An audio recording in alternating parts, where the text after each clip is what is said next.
유전적 질환이 있는 사람도 자식을 낳으면 안 되는 거거든요. 어쩌면 히틀러의 홀로코스트랑 결이 비슷할 수 있어요. 돈이 없다면 아이를 낳지 않는 것이 옳은가? 이 주제의 내용을 가져왔어요. 이 저출생이 요즘 큰 이슈로 대두가 되고 있잖아요. 그런데 스레드에서 우연히 가난하면 돈을 낳지 말아야 한다 라는 글을 봤어요. 이 글을 보고 많은 생각을 하게 되더라고요. 정말 가난하면 아이를 낳지 말아야 될까?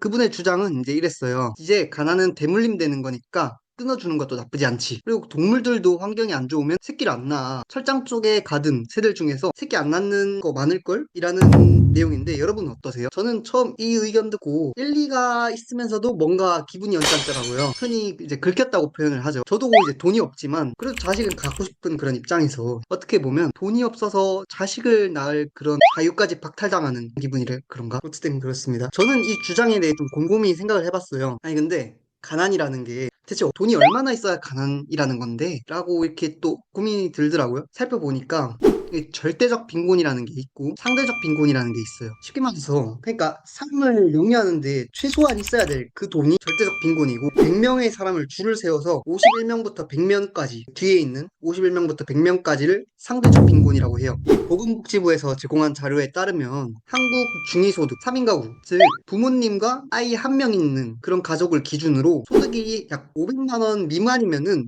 빈곤한 가정이라고 해요. 즉 3인 가족 기준 500만 원 미만이면 출산하면 안 된다는 거죠. 그분의 주장에 따르면. 그래, 가난의 기준은 알겠어. 그러면은 이 주장에서 기정사실화했던 가난은 대물림된다 라는 걸 조금 더 구체적으로 볼까요? 빈곤 탈출률 추이가 아무래도 계속 낮아지는 거 보면은 아무래도 가난이 대물림된다는 그 말이 완전 또 잘못된 말은 아닌 것 같죠? 완전히 맞는 말은 아니지만 확률적으로 봤을 때 가능성이 좀 높은 얘기다. 근데 그걸 끊어주면 해결이 되나? 가난하다고 아기를 안 낳으면 그게 해결이 되나? 그 사이에 또 계층이 발생하잖아요, 결국에.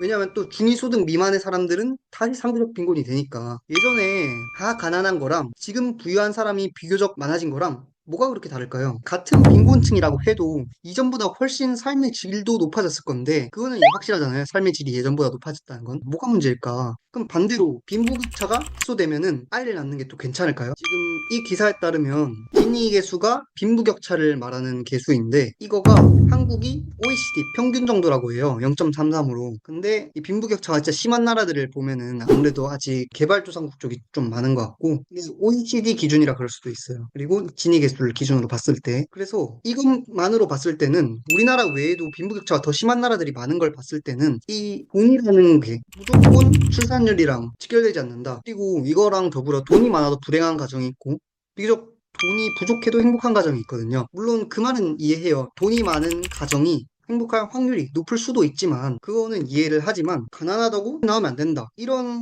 의견은 굉장히 위험할 수 있어요. 왜냐하면 가난하면 아이를 낳으면 불행할 확률이 높아서 가난하면 자식을 낳으면 안 된다는 그런 논리면은 유전적 질환이 있는 사람도 자식을 낳으면 안 되는 거거든요. 아이가 불행할 가능성이 있으니까. 이 생명의 기본 권리인 번식을 함부로 침해하는 행위는 어쩌면 히틀러의 홀로코스트랑 결이 비슷할 수 있어요. 홀로코스트도 유전적으로 완전 좋은 유전자만 남기겠다 이렇게 해서 동성애자 장애인 싹 잡아서 학살을 했잖아요. 이거랑 어떻게 보면은 비슷한 맥락일 수도 있거든요. 그래서 이거는 굉장히 위험한 발상이다. 저는 솔직히 가난한 사람은 자식을 낳지 말아야 한다는 주장에 동의하지 않습니다. 이런 여러 이유로. 문제의 근본적인 원인은 그런 가난하면 아이를 낳지 말아야 된다 이런 게 아니라 사회적 구조에 있거든요. 이거는 개인에게 책임을 전가하는 것이죠. 어떻게 보면 잘못된 해결 방법이다. 저는 이 해결책이 출산 억압이 아니라 정치적 개혁이라고 생각해요. 일단 서울의 부동산 가격이 너무 높은 문제랑 높은 사교육비처럼 가정을 꾸리기에 그 부담이 되는 돈 문제를 해결하는 게 우선이라고 생각하거든요. 더 나아가 본다면 뭐 수도권 밀집 현상이나 뭐 이런 것도 있겠지만 일단은 가난한 사람은 자식을 낳으면 안 된다. 이 의견에는 부정한다. 이상입니다.